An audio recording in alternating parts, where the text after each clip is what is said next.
In Jerusalem is one of the most important problems, but let's start from the beginning. This is the train station from Tel Aviv, Jaffa, that was built by the Ottomans at 1892. Problem. The other side, you see the Orient Cafe, is the road to Bethlehem. That side is to the old city of Jerusalem.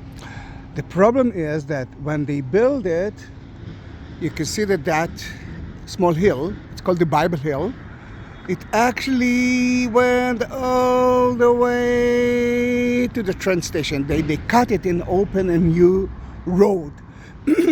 But if that's the way to Bethlehem, and that's the way to Hebron and to Jerusalem, they decided to build two entrances, one here and one at the other side. That is the most important place here, because from here, from there, the water goes all the way to Jaffa, to the Mediterranean Sea, and from the top, the water goes to, can choose to go to the Dead Sea and the old city of Jerusalem. Then water was a very important thing, mainly because we had no water in Jerusalem. Then a present that someone can give you is of water. For example, we discovered a few years ago that General Walkup, the British High Commissioner of Palestine, Israel, built that water thing for the people. And it works. Then you can refill your bottles. Now let's climb up to the Bible Hill, and then you will see the two main roads. I mean, one you can see here, the other one you will see on top of the place. For that we have to climb. It's quite a hot day in the middle of March, very hot day. It can reach almost to 32 degrees, around 95 degrees Fahrenheit. But it's still dry. Then I will drink a lot of water.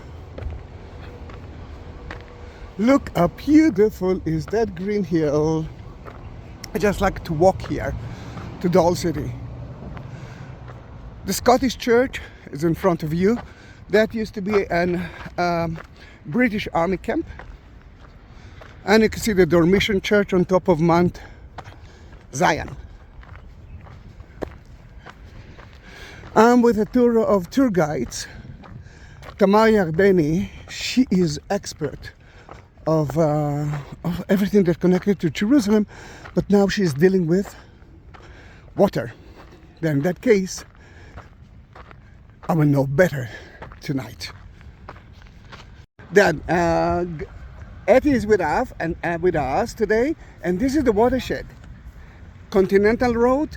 The water from here goes all the way to the Dead Sea. You can see the Kidron Valley, Hell Valley, Gihon, and the mountains of Jordan. You can see how beautiful is the old city of Jerusalem with Mount of Olives, which is actually higher than that, but every drop of water of Mount of Olives goes there. To the other side goes to the Dead Sea. Here, part of it goes to the Dead Sea, part of it goes to the Mediterranean Sea. Now, when the Jews went out of the wall in the 19th century, they wanted to see Jerusalem. Then they built their houses outside the wall, but very close to Jerusalem. It's not only because of water, it's because of political issue.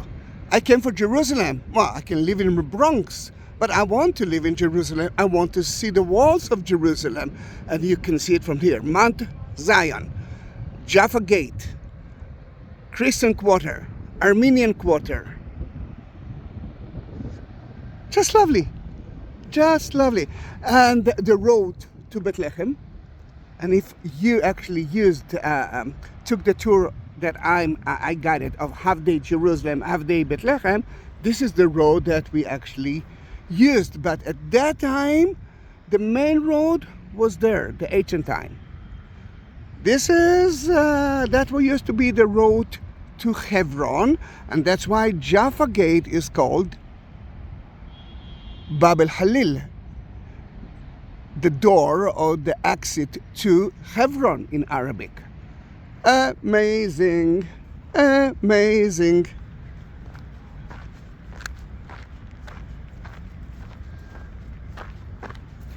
Now, in that case, the neighborhoods that build their houses here, they couldn't see Jerusalem.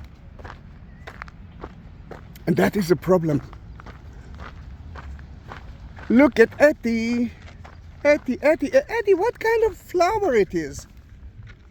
Hebrew calamite, it's anemone. Anemone? Anemone. Anemone.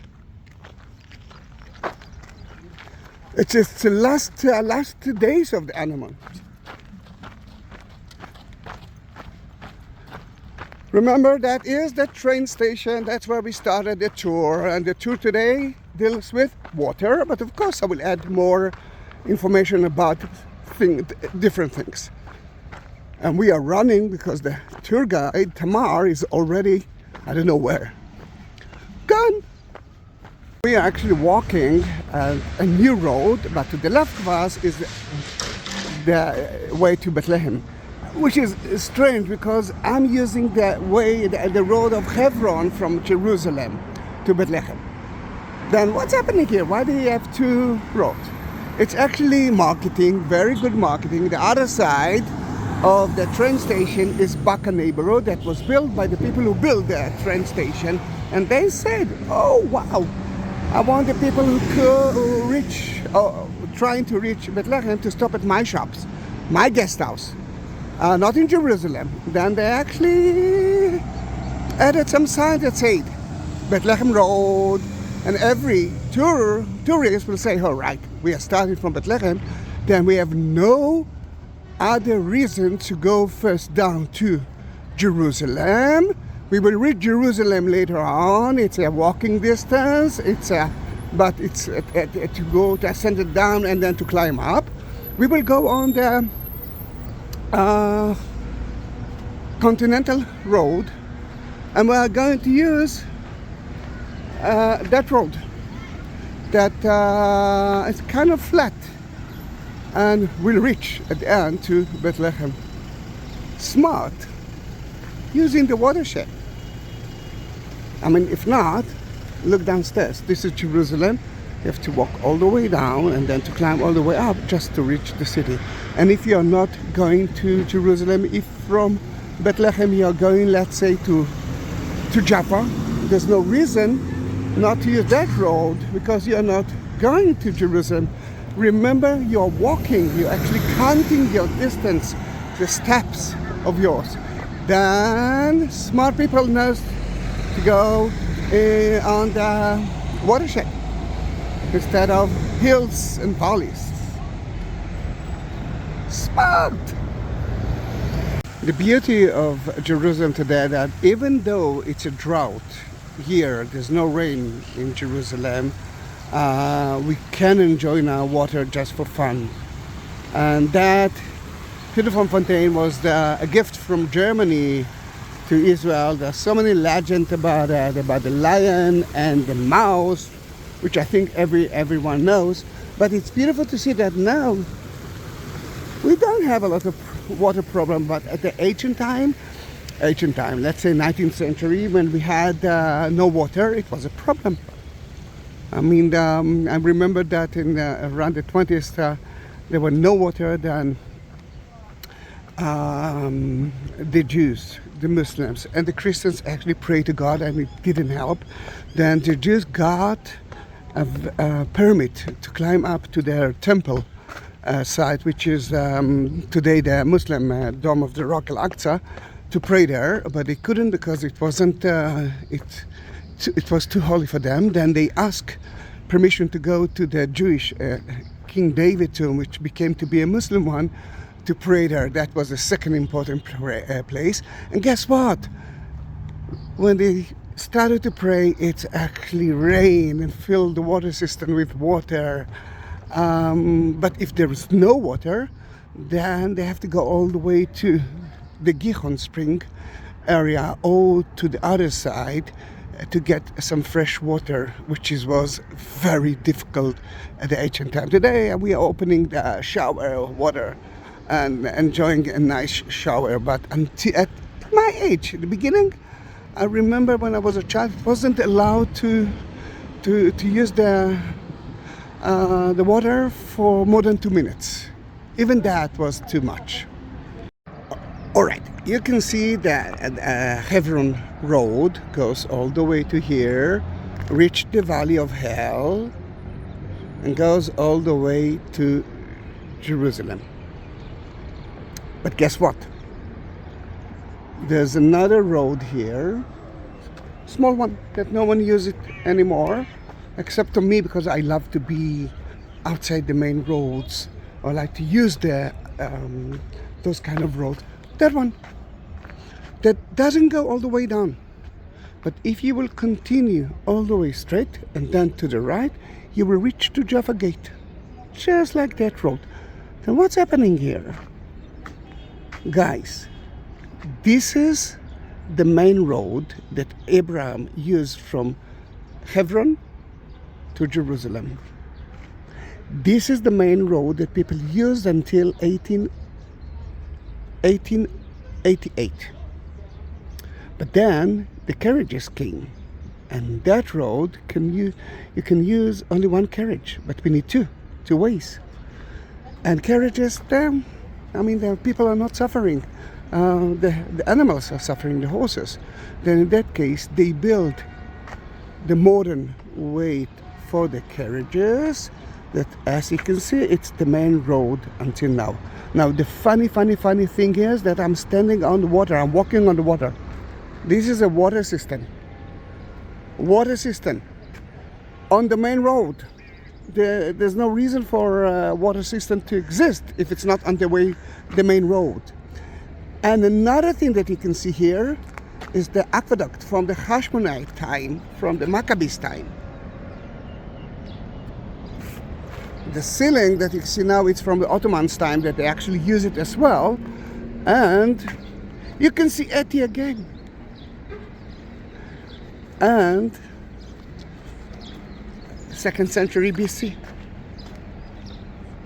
And that's kind of animal water to drink of the water system. No connection between those two. The water system from the Hashmonite time went all the way around, went to the other side, and then entered to the temple from there. Unbelievable. The water system that Hashmonite built, Alexander, he built it. It's actually 22 kilometers. It went all the way like that because he had to. There are mountains all over. Then, why they didn't use that place for carriages, 2 carriages? Look at the cliff. They couldn't. Then in that case, they built the new carriage road that we are going to use now. Then, guys, that is where Abraham walked. Not downstairs. Think about it.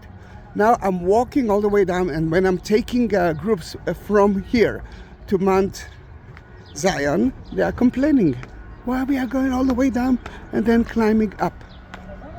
Then we were upstairs. We can see the wall of the aqueduct that the Hashmonite built, and that's to feed the animals from the water system.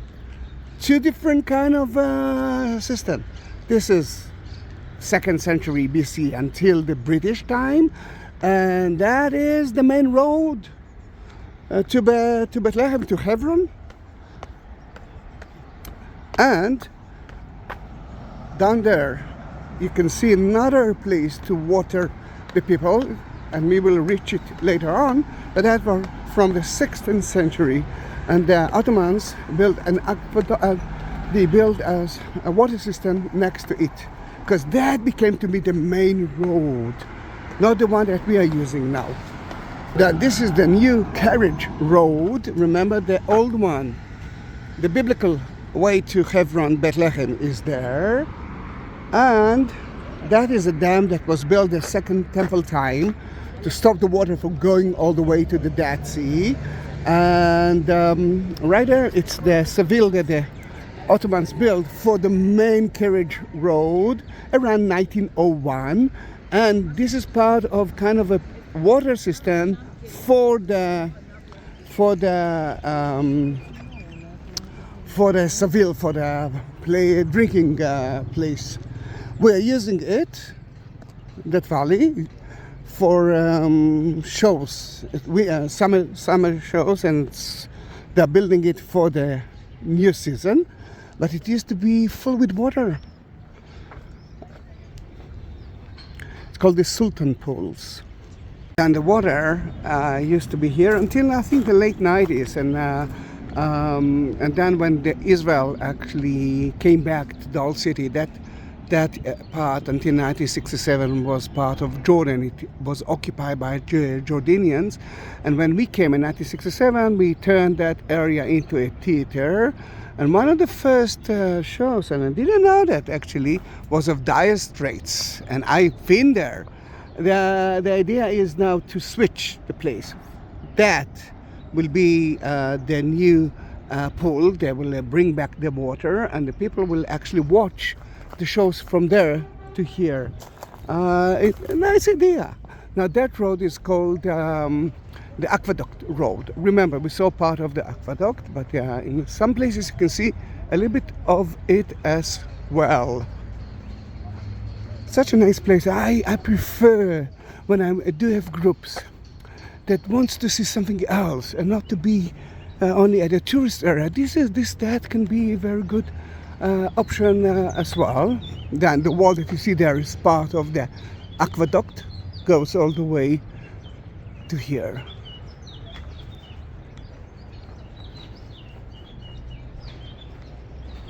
You can see, and you can see Eti again.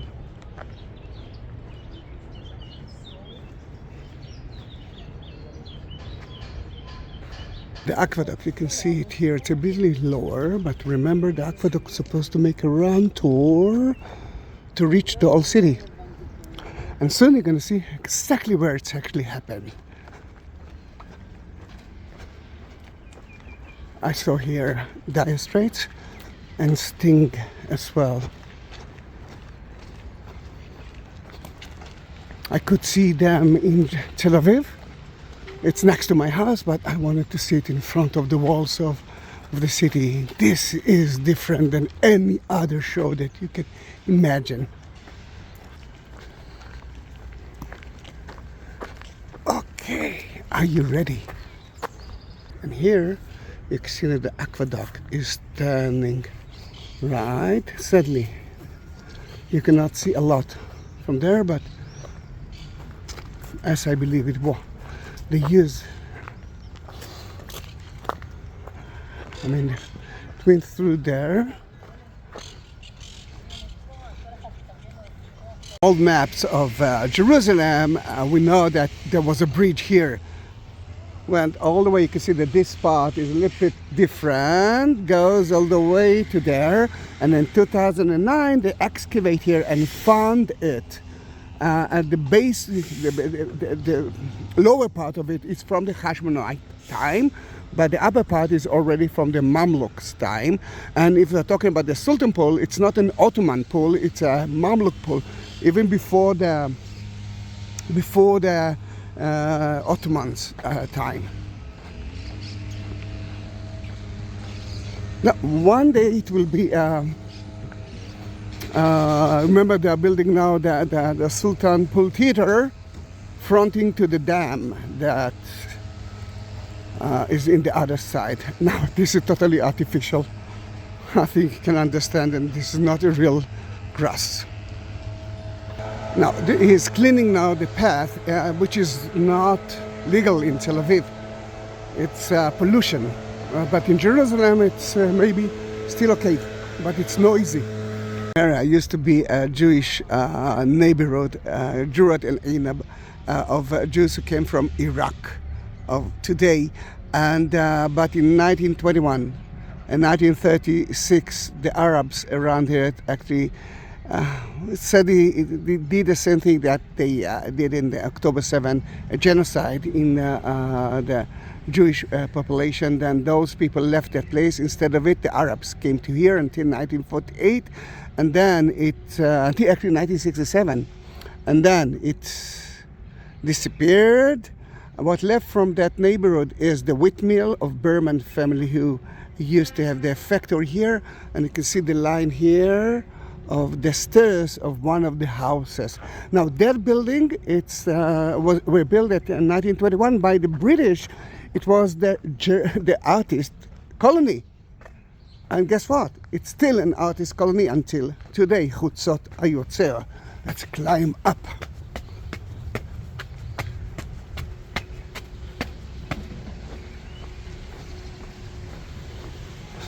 Then those are a boulevard of artists that are still here. And usually in August they have a big festival here, including the green area that you saw for fun and art and theater, whatever, artist fair as well. Then this is Chutzot Hayotzer, the artist colony that was built by the British themselves here. They didn't build a lot. You can see the wall of the city from 16th century. Jaffa Gate is not far away from here, and we're climbing to show you one more thing that connected to water. Look how beautiful it is. It's a totally different story today. Jerusalem, but from a different perspective.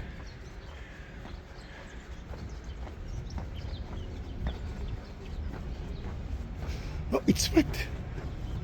Look what it is.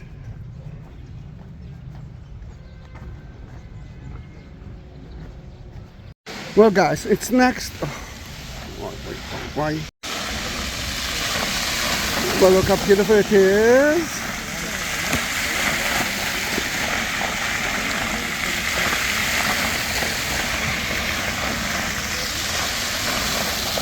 Alright. Now I want you to see something very important. I mean, look at the water, enjoy it. And I will talk about it soon, but I want to show you exactly where we are.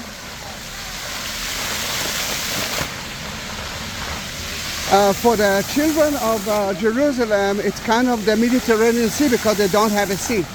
Then some of them might enter to the water, and in the summertime it's full with families.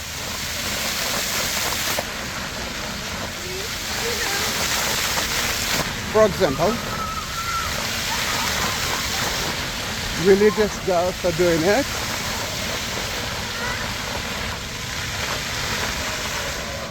All right. We are next to Jaffa Gate to see the walls of the city. It's beautiful, isn't it? There is a reason why it's actually like that, because the water, it's kind of a valley. Then water, we're here. And soon I will try to show you what it used to be before.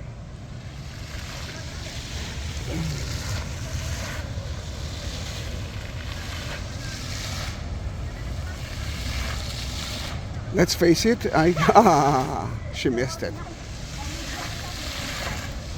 I can be here all day. It's once an hour.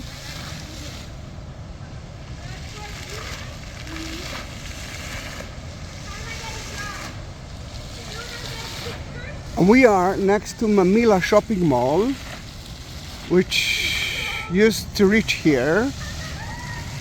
And here there was kind of it looks like a pit, a very big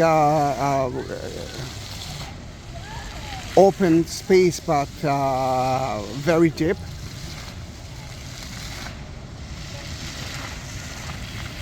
Should I walk in the middle of it? No, I'm not. I'm not going to do that.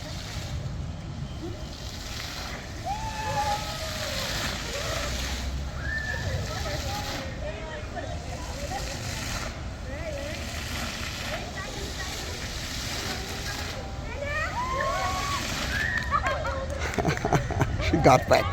But let me... She got wet too. Let me take you to the building. Right there. That was one of the big mansions of Mamila neighborhood.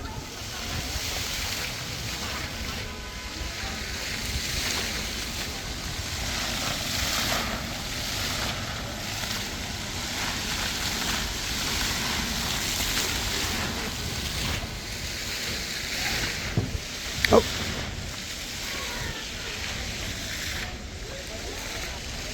Then every mansion in the basement, water system. Then you can see it right here.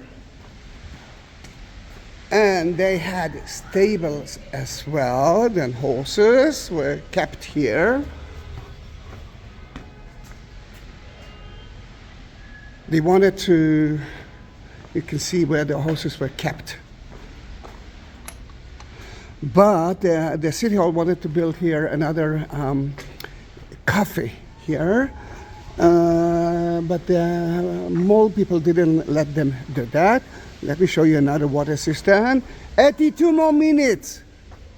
You see the plaster on the wall and no one actually cleaned it.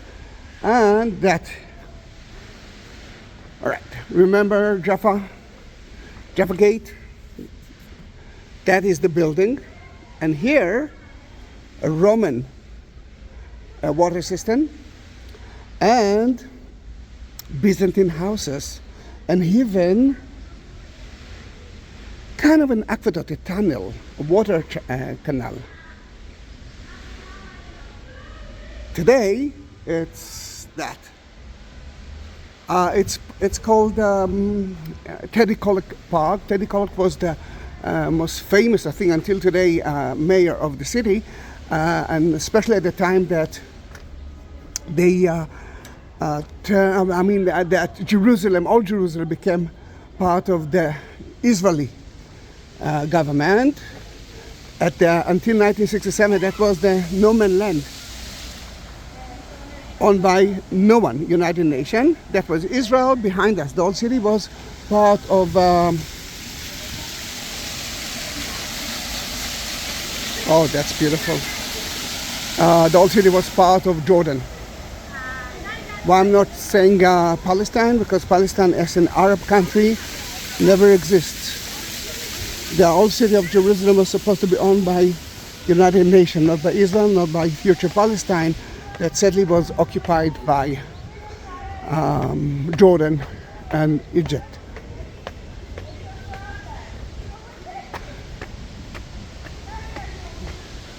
Wonderful park, but I want you to see a little bit more of it. You can see the canal. They took the water from the rain straight into the valley of the Sultan. Then I asked him if it's open on Shabbat, and he said yes. It goes all the way to the Sultan pool. Amazing. I want to show you something. Last thing. I know that Etty is a little bit anxious because she wants to eat or to drink soup in aroma.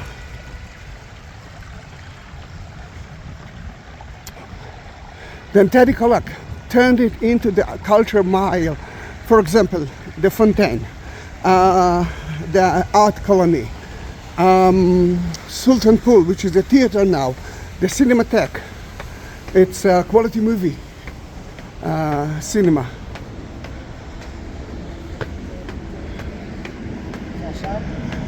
Eddie?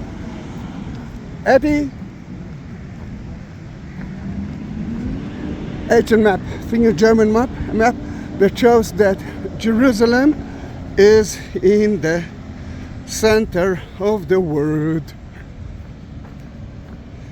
I'm in the center of the world, Europe, Asia, and Africa. Guys, America doesn't exist. And this is me saying goodbye to you. Don't forget to subscribe to my channel. Be part of my family. Thank you very much. This is a Gihon Street, which is a very well-known street. It goes from Tel Aviv, let's say Tel Aviv, until the old city. The old city is right there. But at the ancient time, it used to be called, and some of the street is still, they still use that name, Gaza Street, because it leads to Gaza. And the nice thing is the two eucalyptus trees that you see here, the road was actually between them. Let's face it, that eucalyptus tree is not on the best way. It's actually blocking the main road now. Then Gaza Road leads to Mamila shopping mall, and through the shopping mall, not through there, they enter to Jaffa Gate. And we are heading to Mamila pool, but as you can see, it's a little bit in a strange way. It's not in the valley, it's outside the valley. They wanted to build something like that outside the valley.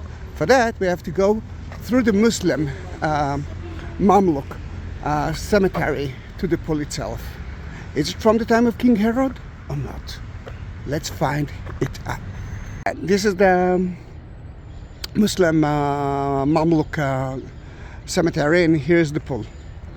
Now the pool is from the Byzantine time, not from King Herod time, and the water, it's a water system. The water came from the, see where the big house there? That's the highest place here. Then all the water falls into it, and until the British time it was full with water. And now they are building or rebuilding the plaster around it, that maybe in the future you will be able to see water from here. Min Allah, that's the name of that area. Min Allah, it's the water from Allah, and Mamila, it's from the same place. The British use it as well. They pump the water and send it to so many places here. You see the one of, and guess what? The pump building, the factory is still there, and including the original machine. And you are going to see it soon.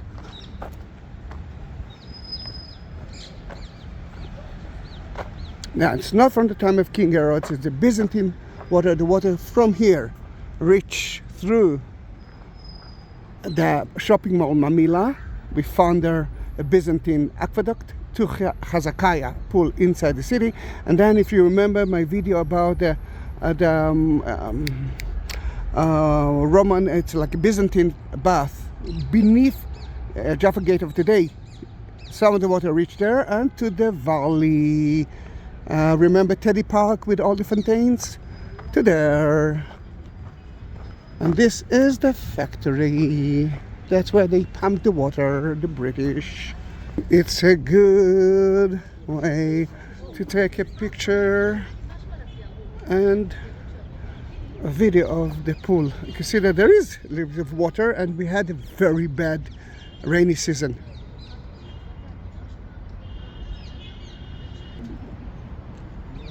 Then the watershed is here. The water came from all over.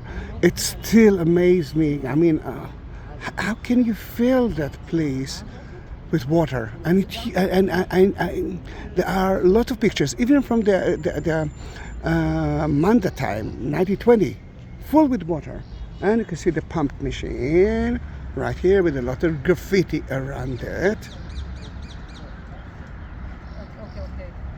We are in the Muslim cemetery from the Mamluks time until, let's say 15th century, but until the 19th century. And some of the graves, you can see that. And that is to fill it with water by the rain, and the birds can actually drink it. This is I think something lovely. The idea is that if you are using Mother Nature, then let Mother Nature feed someone else. Bravo. What can I say? Bravo.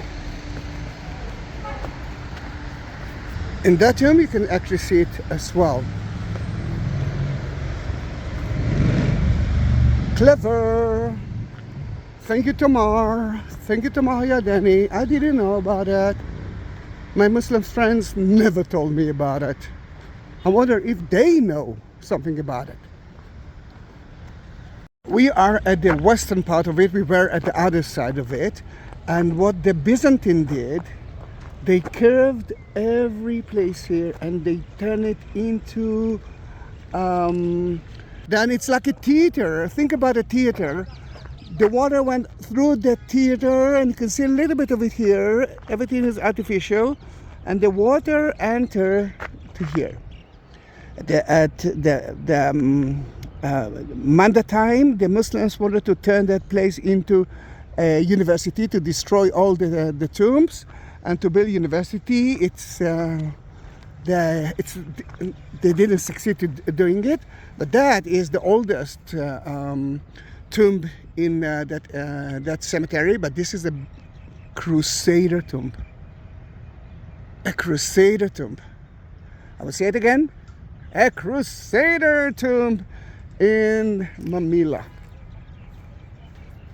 Of the drift fan that took the water straight to the pool, and the pool was full with water.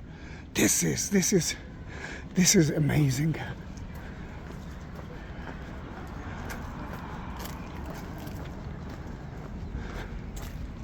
The fun thing is that I didn't know about the Crusader tomb until now. Every day I'm studying new things. Every day I'm becoming smarter. It actually shows me that I have to study more and more and more. I'm studying history from, let's say 30, more than 30 years now. And I know nothing. It's hot. And I'm sweating for the first time in this winter, spring. Then we are next to a new museum. I must say, a beautiful building. But look at that. Looks like an aqueduct. Let's go to visit that aqueduct. Let's talk about it. It's one of the beginning of so many beautiful neighborhoods. Nahalat Shiva is one of them. A beautiful place with so many boutique shops, excellent coffee place and restaurants. We are going to the amphitheater, which is beautiful to see that they kept that aqueduct.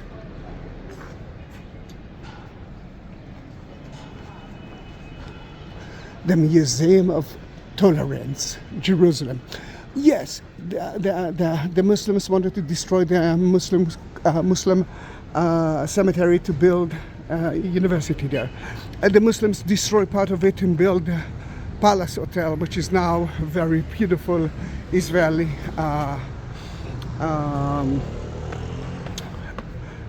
hotel. But they are Muslims. It's a Muslim place. Here, I must say that they destroy some Muslims' tombs. Although the Mufti already gave us the permission to do that, it's still, I don't know, it's a question mark. It's a debate in Israel. Anyhow, the Tolerance Museum is not a huge success. Maybe this is the problem. I'm walking on the aqueduct.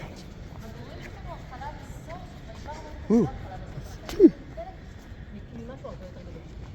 You know, I saw so many people that are walking on a bridge, a glass floor of a bridge in China, and they were afraid to do that. Guys, I'm afraid to do that now. Wow.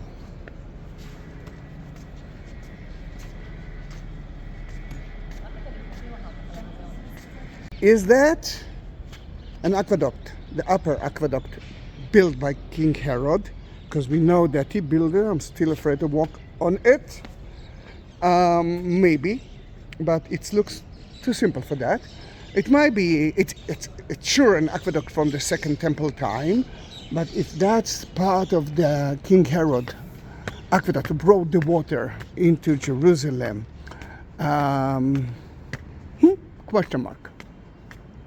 But it's still an aqueduct from the time of the Second Temple time. Maybe a small one, maybe a local one. Who knows?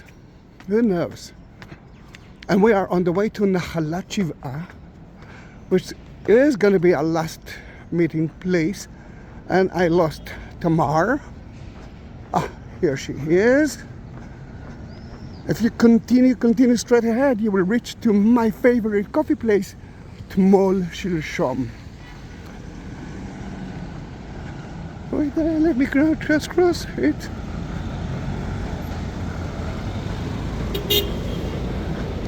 A tour about water. Guys, did you already subscribe to my channel? Are you part of my family?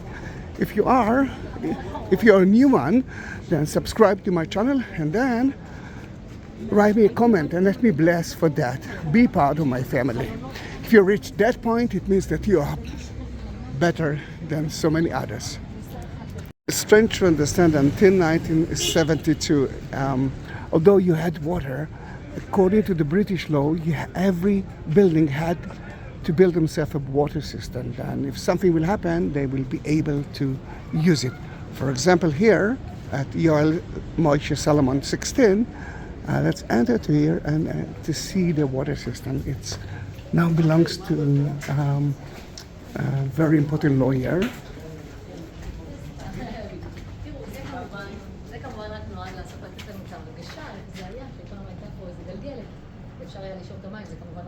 Then this is the water system. It's not only that. That's only the place to take the water out. Use beneath you. It's a water system. And how the water enters the system?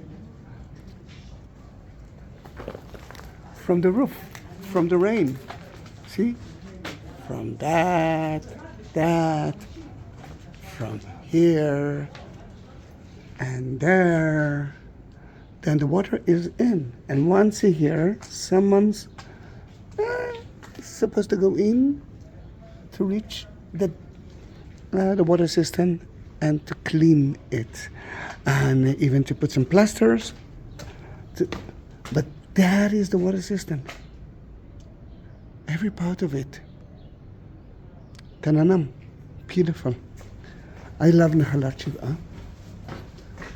Today it's a place of fun, shops and food. How bad it can be, and museums.